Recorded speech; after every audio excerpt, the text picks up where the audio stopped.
Sorry everyone, मुझे वहाँ पर कुछ टेक्निकल इशू की वजह से कट करना पड़ गया एंड मैं वापस से रिकॉर्ड कर रही हूँ। तो हम यहाँ पर थे, इनके जितने भी ग्रुप थे तो सारे ग्रुप प्राइवेट की तरह वर्क करते थे। ऐसा नहीं कि लाइक डिपेंडेंट है जैसे कनेक्टेड होते, नहीं। Separate group was each and every group was private की तरह वर्क करते थे।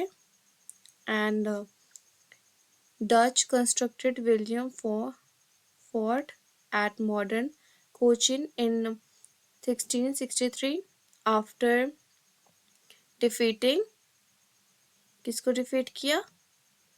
पुर्तगीज को। Okay. And Kochi in 1814 was included in British settlement। Kochi को 1814 में ब्रिटिश में इंक्लूड कर लिया गया।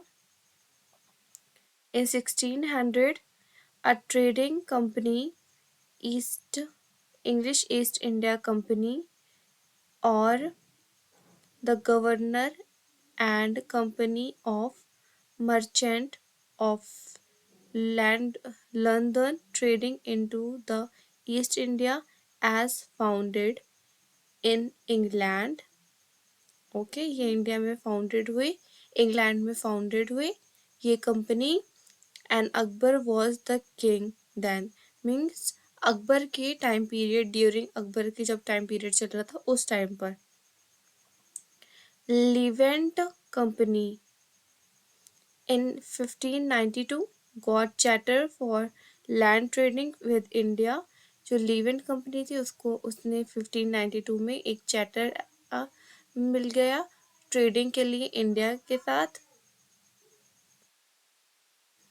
And during the region of Jahangir in 1611 East India Company established their first। And देखिए जहांगीर के टाइम इन 1611 में East India Company established their first temporary factory at Masulipatnam में ईस्ट इंडिया कंपनी ने फर्स्ट टेम्परेरी फैक्ट्री जो establish की वो मसूलीपट्टनम थी। In and in 1613 English establish their first permanent factory, फिर इस्टेब्लिश की कहाँ पे? सूरत में। ये जगह का नाम इम्पॉर्टेंट है, इसको याद कर लीजिएगा, सूरत में। And Dutch establish their factories at Surat in 1666 में इस्टेब्लिश किया, फॉलोड बाय फ्रेंच इन 1668 में फ्रेंच ने फॉलो किया जैसे। And Thomas best was the English officer, sorry, and Thomas Best was the English officer who defeated Portuguese at a place named, place का नाम देखो, Thomas was English officer था जिसने defeat किया पुर्तगीज को, कहाँ पर? सोली में, प्लेस नेम सोली में। And in 1662 king of Britain Charles second, जो ब्रिटेन एंड चार्ल्स सेकेंड है इसने ये मैरिज करता है, शादी करता है। इसे विवाह भी कहते हैं हिंदी में। सो जस्ट किडिंग, आप सभी ऐसे जानते हैं, विवाह भी कहते हैं हिंदी में। सो पुर्तगीज प्रिंसेस कैथरीन के साथ and received Mumbai as a gift, जिससे Mumbai as a gift receive होता है। And which leaded to first India company on payment 10 pound annually. इसका मतलब वो मेहर नहीं होता है, शादी के बाद जब मेहर देते हैं तो वो 10 पाउंड एनुअली इसको देने का प्रॉमिस किया मेहर में। And east governor of Bombay, John Child, in 1688 surrounded Mughal port in Bombay and other Mughal ports on the west coast and tried to imprison Hajj travels going to Makkah, as a result of which and Aurangzeb expelled him from India. इसका मतलब ये है कि जो हज यात्री नहीं होते हैं, जो हज पर जाते हैं, उन्होंने जब ये स्टार्ट किया तो ये जॉन चाइल्ड है वो उनको रोकने लगा। तो उसमें ये कह रहा है कि औरंगजेब ने फिर इसको निकाला, दफा किया, क्योंकि ये बहुत ज़्यादा परेशान कर रहा था उनको। एंड सेकेंड, फिर नेक्स्ट पैराग्राफ पर आते हैं। फर्स्ट कर्नाटिक वार 1746 से 48 तक was just an extension of the war of succession in Australia which started in 1740, जो कि फर्स्ट कर्नाटिक वार 14 कहाँ से शुरू होती है? 1746 से 48 तक शुरू होती है। वॉज जस्ट एन एक्सटेंशन, जो एक एक्सटेंशन है succession in Australia which started in 1740। In 1746 English and French के बीच होती है। And war without consent of their home nation in India, बिना इंडिया की कंसेंट के ये इंडिया तक भी फैल जाती है, ये लोग इंडिया में भी आ जाते हैं लड़ने।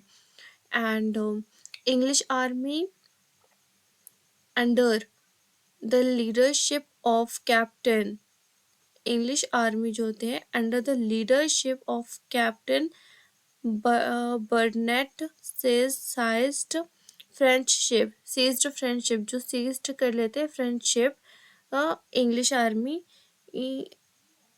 लीडर ऑफ कैप्टन जो होते हैं फ्रेंच की शिप का सीज कर लेते हैं। तो दिस वाज इमीडिएट रीजन, ये एक इमीडिएट रीजन होता है for war. During the first Carnatic war the Nawab of Karnataka, जो नवाब होते हैं कर्नाटक के, Anwaruddin send army of 10,000 man under the leadership of महफूज खान के अंडरशिप के लीडर में, ये लीडर होते हैं ना, इनके लीडरशिप में 10,000 आर्मी भेजते हैं अटैक करने को फ्रेंच पर। और under the leadership of capital captain under the leadership of Captain Paradise, though so the French defeated the force of Nawab. French जो होते हैं वो डिफीट करते हैं तो भी डिफीट कर देते हैं इनकी आर्मी को। एंड द प्लेस जहाँ पर डिफीट करते हैं वो कहलाता है एस्ट्रीथ home on the bank of अध्यात, फिर अध्यात रिवर यहाँ पे होता है। With the end of the war is in Europe the war in India also ended. So जब वो यूरोप में वार एंडेड होती है तो इंडिया में भी हो जाती है, क्योंकि ऑब्वियसली मैंने ऊपर ही बताया था कि ये जो होती है, ये होती है ना खिंच के आ जाना, वो इंडिया की थी नहीं, बट वो उन दोनों के बीच हो रही थी ना, फ्रेंच और इंग्लिश के बीच। तो वहाँ पर इंडिया तक भी आ जाए बिना कंसेंट के, इंडिया के किसी भी पर्सन से बिना कंसेंट के वो ऐसे स्टार्ट कर देते हैं। तो वार ये कहाँ पे एंड होती है? ये होती है and with the treaty of Aix la Chapelle for 1748 में। Australian succession war ended and Madras was gained granted to English. Madras again English को मिल जाता है। And Dupleix for the first time used text. तो डुप्लेक्स यहाँ पे फर्स्ट टाइम ये text ये इंट्रोड्यूस होता है, स्टार्ट होता है, जो कि फ्यूचर में इंग्लिश पीपल के लिए काफ़ी ये हेल्पफुल साबित होता है। It was duplex who appointed European, ये डुप्लेक्स ही थे, ये यहाँ पे याद रखना। हाँ, ये डुप्लेक्स ही थे जो यूरोपियन फोर्स को इंडिया की कोर्ट में ये एक्सपेंडिचर एंड इंटरफेयर्ड किया। एंड बेसिकली यहाँ पे आप देख सकते हैं इसका जो यूरोपियन का हमारे कोर्ट में आने जाने का ये जो सीज होता है, ये किसने किया स्टार्ट? ये यूरोपियन थे, ये है ना, seeds of European rule. And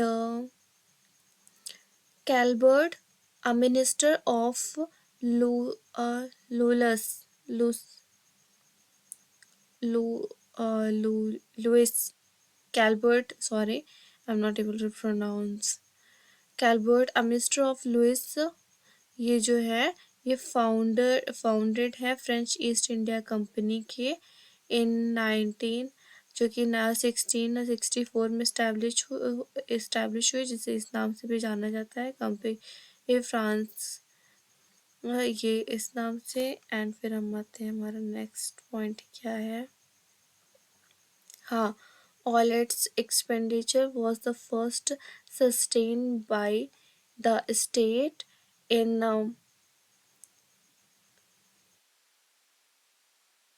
by the state means जो भी इस कंपनी का जितना भी खर्चा था ना, वो यूरोपियन स्टेट ही उठाती थी।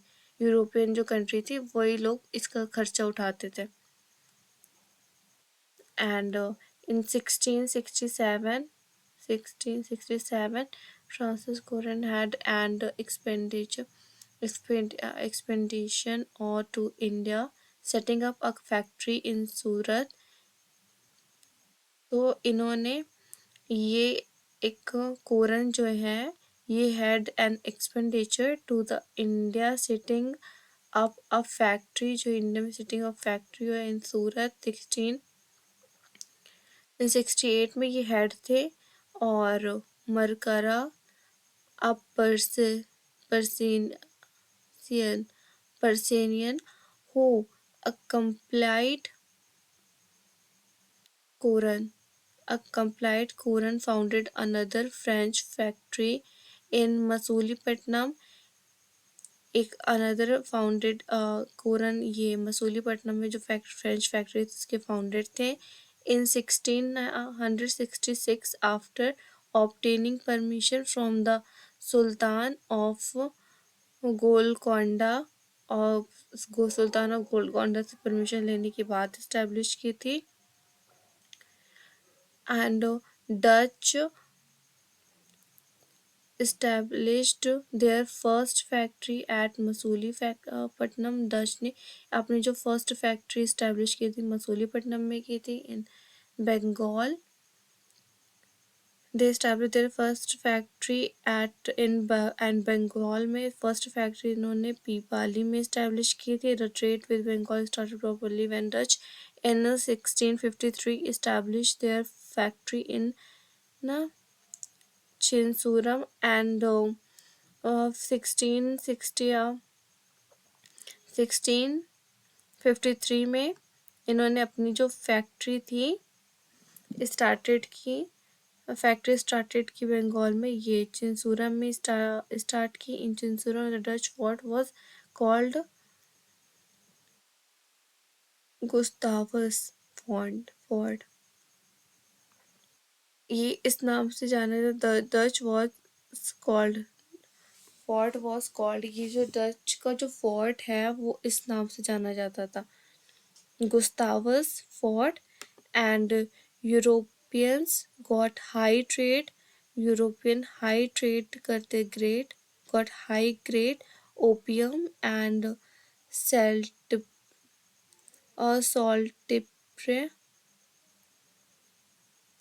Trade of from Bihar.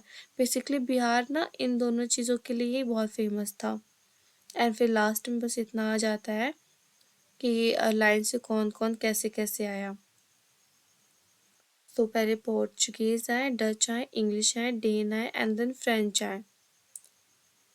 सो यहाँ पर अभी एमसीक्यूज वाला पोर्शन आ जाता है। आप यहाँ से एमसीक्यूज लगाइए। ऑलरेडी मैंने आपको पूरी पढ़ा दी है। अगर आपको कहीं भी प्रॉब्लम होती आप मुझे कमेंट बॉक्स में जो भी बातें हैं आप मुझे बता सकते हैं।